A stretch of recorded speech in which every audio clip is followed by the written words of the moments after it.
Some Answered Questions by Abdu'l-Bahá. Number 2.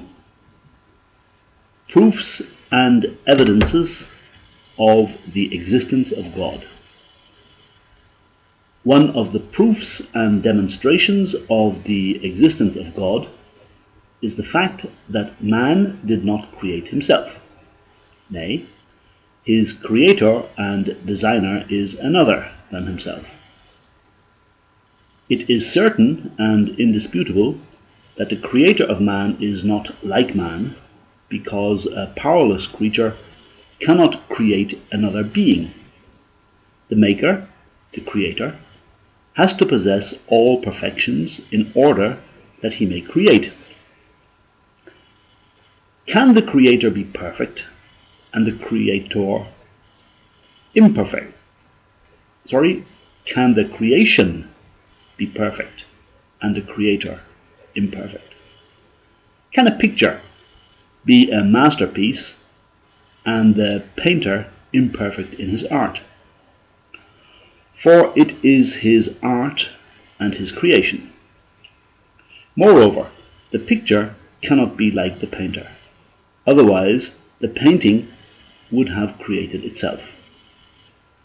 However perfect the picture may be, in comparison with the painter, it is in the utmost degree of imperfection. The contingent world is the source of imperfections. God is the origin of perfections.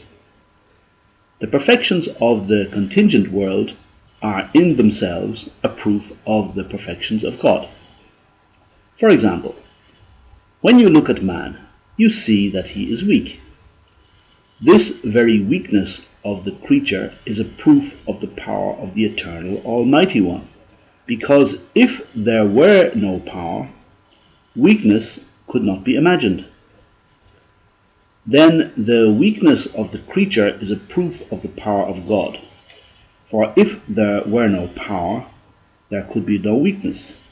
So from this weakness it becomes evident that there is power in the world. Again, in the contingent world there is poverty. Then necessarily wealth exists, since poverty is apparent in the world. In the contingent world there is ignorance. Necessarily knowledge exists, because ignorance is found. For if there were no knowledge, neither would there be ignorance. Ignorance is the non-existence of knowledge, and if there were no existence, non-existence could not be realized. It is certain that the whole contingent world is subjected to a law and rule which it can never disobey. Even man is forced to submit to death, to sleep, and to other conditions. That is to say, man in certain particulars is governed, and necessarily this state of being governed implies the existence of a governor.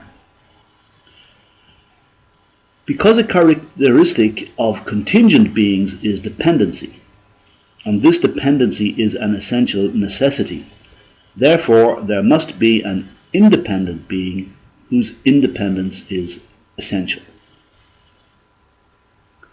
In the same way, it is understood from the man who is sick that there must be one who is in health, for if there were no health, his sickness could not be proved.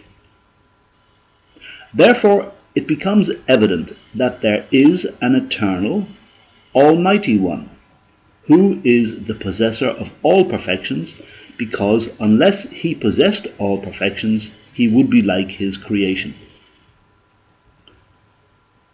Throughout the world of existence, it is the same.